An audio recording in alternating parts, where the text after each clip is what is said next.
Hi, this is Paul Rose, and this is part 2 of the story of Slideaway. Now I think I'll play you a piece of a track called Throw Me a Line, and this I actually recorded in Highgate, in a flat in Highgate in North London, and I was very, very low at the time, and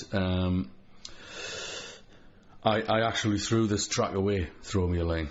And when I got sober, I listened back to it, and I realised that I'd actually had a finished track there, and I hadn't recognised it. Anyway, Throw Me a Line. I'll give you a blast of this now.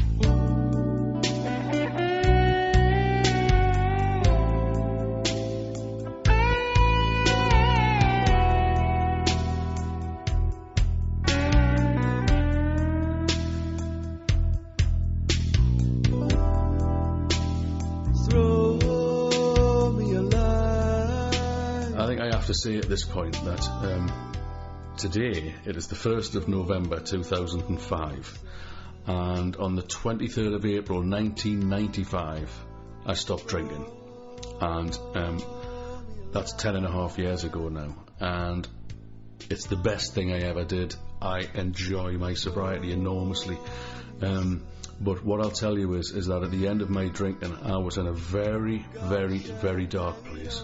A very, very lonely, dark place, and I was living in a pub in the East End of London, which was more or less derelict. It was run by a gang of bikers. There was Hells Angels down there. The Hells Angels used to come over at weekends, and I used to play guitar in this place, and I used to get drink and drugs, and I was allowed to stay in this place, and I was really, really at a very low ebb, and I was as low as I've ever been in my life, and I was living in this one particular room, and I'd been drinking and using amphetamines and smoking grass for weeks. I was going to say all day, but it's been going on for a long, long time, and I was lying on this mattress on the floor of the first floor of this pub, which, like I say, was more or less derelict. The drinking area was acceptable. It was a shithole. It was acceptable if you don't mind drinking in shitholes. But when you went behind the bar and you went into the rooms, if you went into the living area upstairs, it was derelict. And I was lying on this mattress on the floor upstairs, and I was looking out of these windows, and the rain was going past the window almost horizontally, and the wind was driving the rain across the road.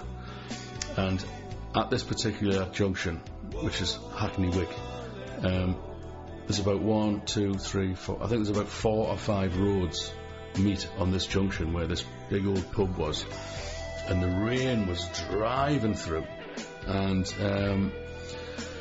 these traffic lights were just changing colour, you know, at the point, the corner of every road.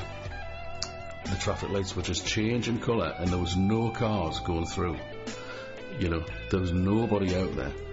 It was 3 a.m, 4 a.m. It was a Sunday night into a Monday morning, so the weekend was over. Everybody was asleep, safe and warm in their own beds, and I had no idea where I was, where I was going, rather, how I'd got there, and watching these traffic lights change colour, and occasionally a black taxi. I remember a black taxi went through, and you know, there was just nobody out there, and I was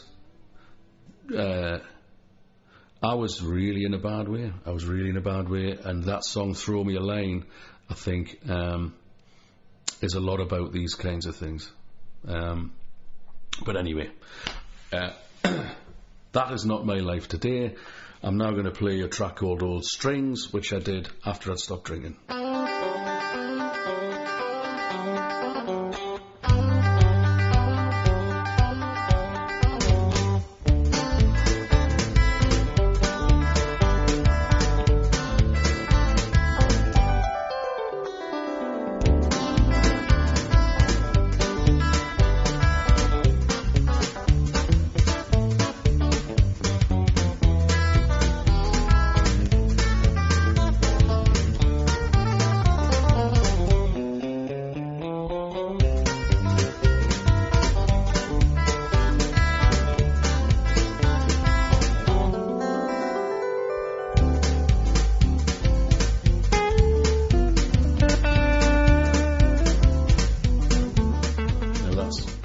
Old Strings. It's a bizarre track. A few people have said that perhaps that doesn't belong on the album, but hey, so what? It's on, you can't change that now. And that's based, a lot of people said, do you self-taught or did you have a guitar teacher? And there was one guy in Newcastle when I was about 16 or 17 called Ian Stronach, who was from Sunderland, who is a fantastic musician who knew so much about guitar and scales and chords. What he didn't know, you didn't need to know. And I jammed with Ian a lot, and we used to go out and party and hang out together, along with John Whitehill from Paul Lamb and the King Snakes. And he was my guitar teacher, if you could call him a guitar teacher. We basically just used to jam together. And that Old Strings is based on something that we used to jam on. And there's an interesting thing in there where, for the muso heads out there, for the musicians out there, I'll tell you, there's this ascending and descending guitar scale. And I thought about it in bed. It was an idea that came to us when I was lying in bed one night, and then I had to lie awake all night because I couldn't stop thinking about it. Which is basically, if you think of a scale of notes as 1, 2, 3, 4, 5, 6, 7, 8, and you take all the odd number and the even number, and you play a chord on the guitar, which is the first, the third, the fifth, and the seventh note of a scale, and you play it as a chord, and you let those notes hold. So 1, 3, 5, 7. So on time you go 1, 3, 5, 7. And then on the other track, you go 2, 4, 6, 8, where you play the second, fourth, sixth, and eighth notes of the scale. And you move them, you pan them into the stereo picture. So you go 1, 2, 3, 4, 5, 6, 7, 8. So one guitar goes 1, 3, 5, 7. The other goes 2, 4, 6, 8. So it goes left, right, left, right, left, right, left, right.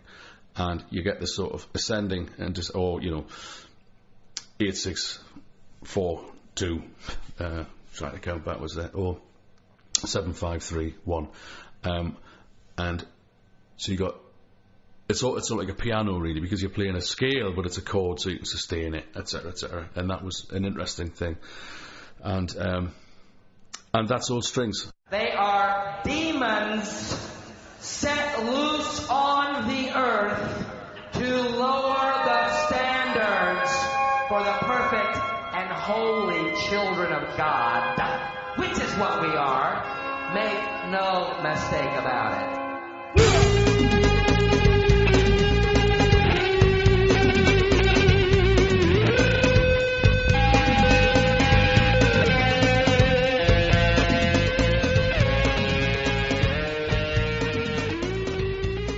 So anyway, these albums, you can find out more about these albums, and you can see the album covers on my website, which is paulrose.co.uk.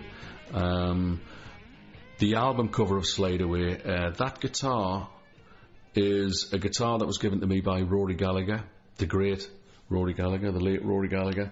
It's a 1962 American vintage reissue Stratocaster, and there's a story attached to that where the Rory Gallagher signature Strat, which is now available in limited numbers, was begun by Fender a long time ago, about 15 years ago.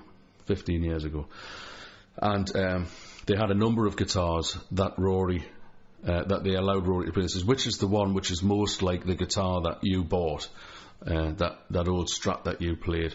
And he picked that guitar out, and Fender said, okay, we'll base the Rory Gallagher signature model Strat around this guitar, but we'll, modify it and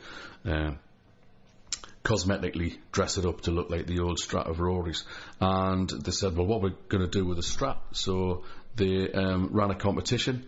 They had cameras in the UK, which they took to Glasgow, Newcastle, Manchester, Liverpool, London, Bristol, Swansea, Cardiff, and you just walked into the record shops in these cities. People were just to walk in and play this guitar, and they videoed it. I think 1,000 people entered. I was one of them, and they edited it down.